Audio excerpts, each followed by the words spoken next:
Welcome to Dark Horizon Creations. Tonight we're taking a look at the Star Wars, the Black Series, Rebel Alliance, SpecForces. Now if you hadn't already, please follow, like, and subscribe to my social media accounts on Facebook, Instagram, and YouTube.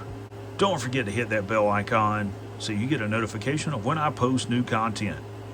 Alright, so tonight I've got a really cool video for all of you. We're taking a look at a group of Star Wars Black Series action figures that I have spent the past week customizing.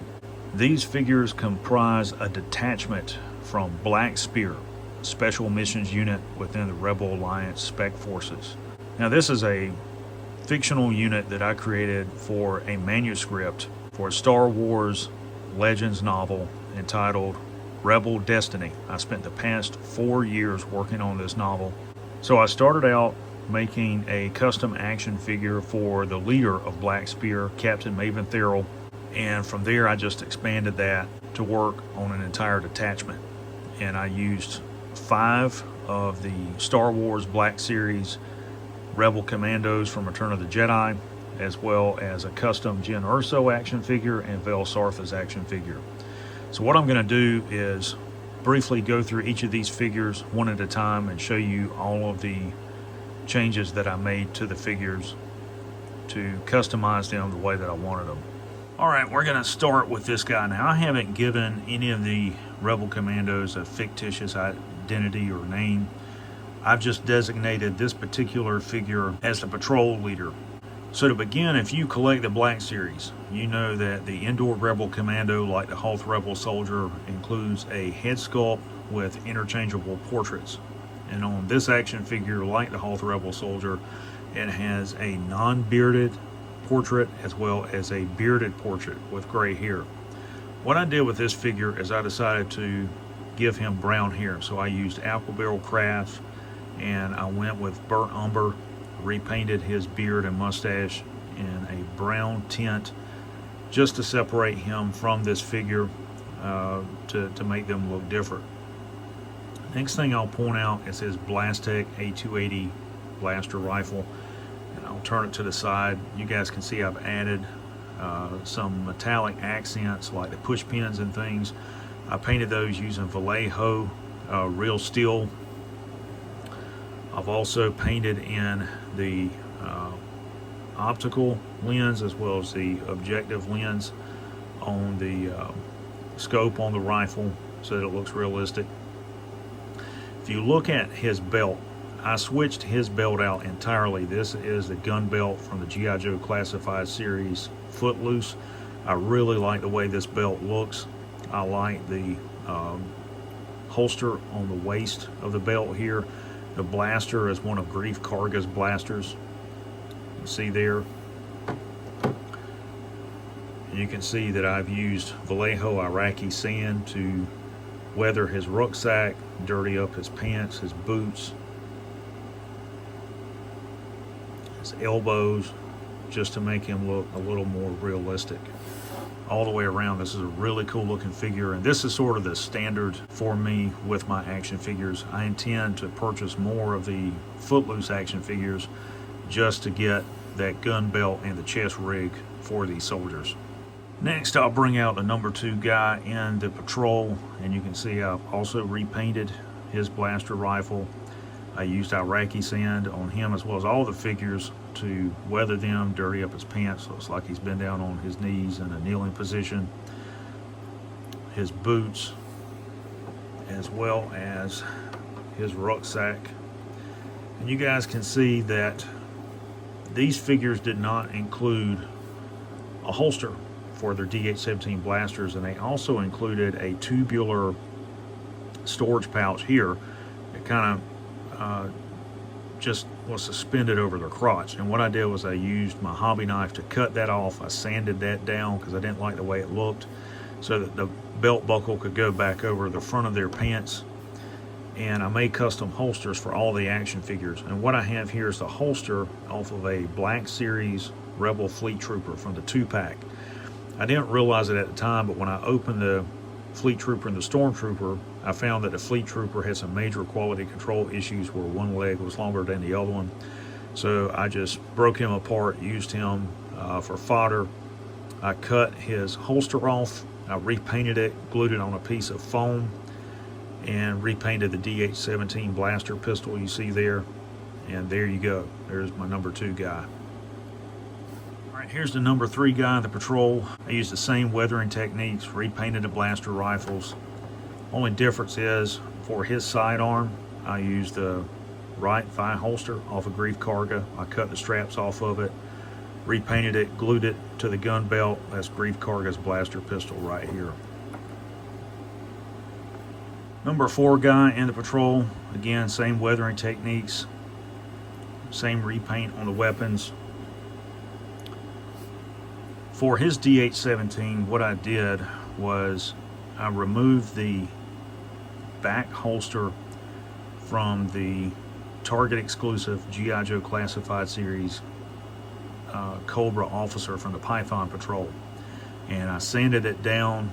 I made some cuts on it using my hobby knife to get the angles that I wanted.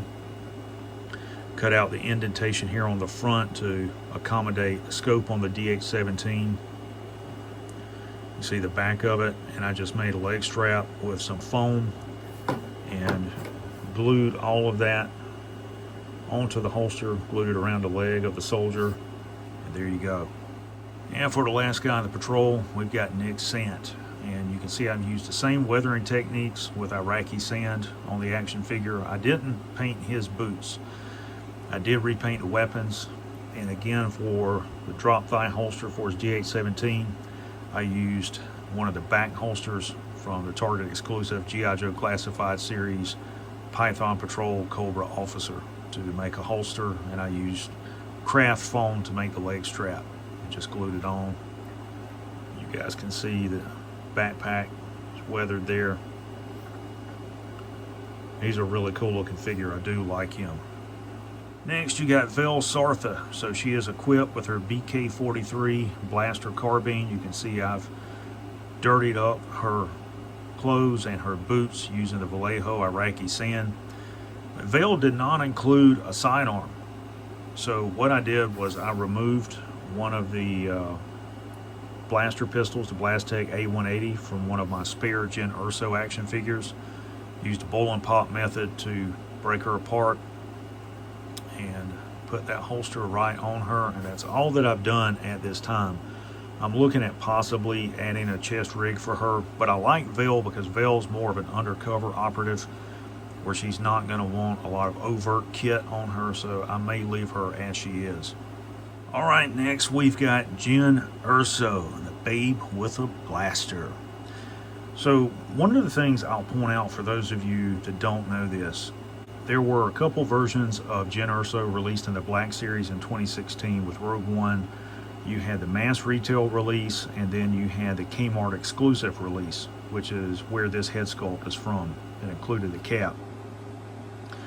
That particular version of Gen had more range of motion in the arm and elbow joints than the mass retail release. And I just couldn't get the mass retail release version to work. I couldn't get Jen in realistic shooting positions without the weapon popping out of her hand. So what I decided to do was order an extra Vel Sartha, and I just did the bowl and pop method, switched out the head sculpt, and it worked perfect. I also took the drop thigh holster from the Gen Urso figure, put it on this body. You guys can see I've given her a Blastech A280 blaster rifle, which I've repainted. She's got a rucksack. I removed the retention strap off of the holster, and you can see I've cut the flashlight, which is called a glow rod in Star Wars. I cut that off of the cap, so the cap is removable, and this is a head sculpt that I've repainted. And in my opinion, that looks better than the photo real head sculpt that they re-released with Jen. It's just a much better look for her. Last but not least, we have Captain Maven Therrell, Rebel Alliance Special Forces. So let's talk about this figure. Base body is the Black Series Cassian Andor re-release. And one of the things I'll point out about that figure is that the mushroom pegs for the hands were horridly far too small to retain the hands in any kind of grip. So I removed the hands and switched out the hands from the Rebel Alliance Fleet Trooper, which had larger mushroom pegs, so that he would be able to hold a weapon in a realistic shooting position without hands popping off. Head sculpt is the Mads Mayfield head sculpt, and I can tell you I've repainted this because it looks identical to me. I based the character off of myself and I repainted it. Looks just like me, and I think I did a pretty good job with that, being my first custom repaint on the head sculpt. For Maven, I wanted him to be kitted out the way I had him using kit inside of the manuscript and the story. So I used the G.I. Joe Classified Series Footloose, removed the chest rig, cut off the knife there because I was playing around with it, just trying to get it to work.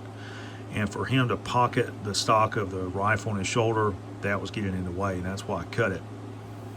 You guys can see that I've also given him a backpack. I've weathered him a little bit, and using the same Blastech A280 CFE that Cassian had. In the book, I have him using a fictional rifle, Blastech A392R. I tried to make one from a Action Force rifle that I had customized. I just found that the scale of those weapons was too large for the Black Series, so I just went with the A280 CFE for now.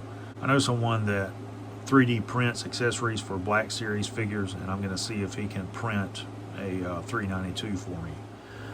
So there you have my detachment of SpecForce operators from Black Spear, Special Missions Unit within Rebel Alliance Special Forces.